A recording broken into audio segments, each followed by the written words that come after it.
On dit que je fais jamais rien pour ce forum. Hein. Ouais. Voilà. Soit une moto sortie de grange. Voilà.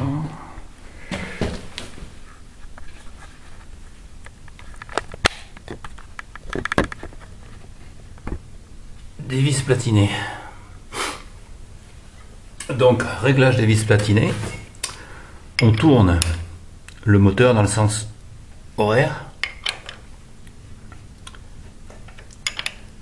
On ouvre, on met le tout chaud sur la came de façon à ce que le rupteur s'ouvre. Voilà, il est ouvert. Donc on sélectionne des cales. Donc on prend une 40 et une 35. Voilà.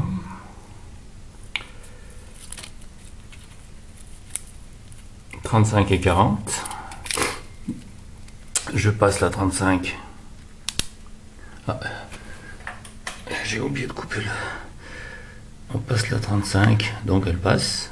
La 40, elle est raide. Donc c'est pas trop mal réglé. Donc pour régler, bien sûr, il suffit de défaire un petit peu cette vis là légèrement, pas trop, de façon à libérer le contact fixe. Et après, avec le tournevis, avancer ou reculer le contact fixe de façon à avoir le réglage correct. Et rebloquer après. Là, on fait pareil sur l'autre. On se met sur la came. Voilà. 0,35. Ça passe. 0,40. C'est dur, c'est bon. Donc, je suis pas trop mal réglé non plus. Donc, il y a un rupteur pour 2 cylindres à étincelle perdue. Donc, il n'y a que 2 cames. C'est pour ça que sur les voitures, il y a 4 cames. Sur les voitures à 4 cylindres, bien sûr. Ensuite, l'avance. Ici, je sais pas, j'espère qu'on le voit. On doit le voir. Un petit repère fixe. En principe, c'est le repère de point mort haut. Là. Donc, il faut faire coïncider avec le volant moteur. Donc, c'est repéré. Il faut prendre une douille. Une douille, donc voilà. C'est une toute bête ampoule 12 volts. Donc là, on met un des 2 fils à la masse, donc sur la ferraille. On met le contact. Voilà. On fait toucher l'autre fil sur l'arrivée de courant sur le rupteur et on fait tourner. Donc, si c'est peut-être pas le bon, mais enfin on verra. Quand le repère F va arriver en face du repère fixe, la lampe devrait s'allumer. Voilà, c'est le cas. Elle s'allume. Voilà, donc on n'est pas trop mal réglé là parce que c'est pas tellement facile. Là, moi j'ai mis un petit repère.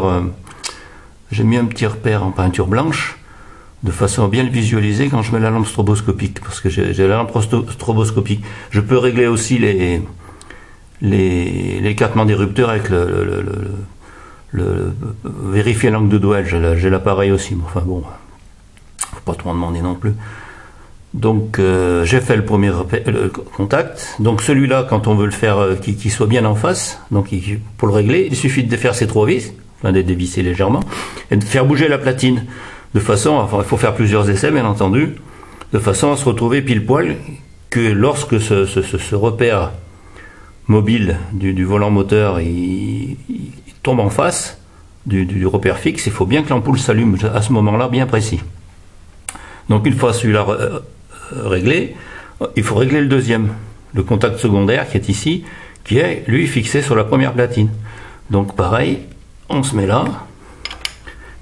Vous voyez, là ça s'éteint. Tourne. Là j'arrive de nouveau au réglage. Et paf, ça s'allume. Voilà. Donc je suis un peu décalé, mais enfin comme je l'ai fait à la lampe stroboscopique, peut-être ça décale légèrement. Parce que ça c'est un réglage de départ pour démarrer la moto.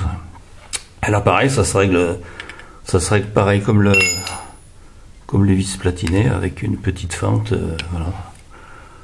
Donc il suffit de défaire ces 2 vis et de bouger la platine de façon à se retrouver en face, là aussi faire plusieurs essais. Voilà, j'espère que c'est plus parlant que des photos. Je vais essayer de le faire à la lampe stroboscopique maintenant. Je vais voir.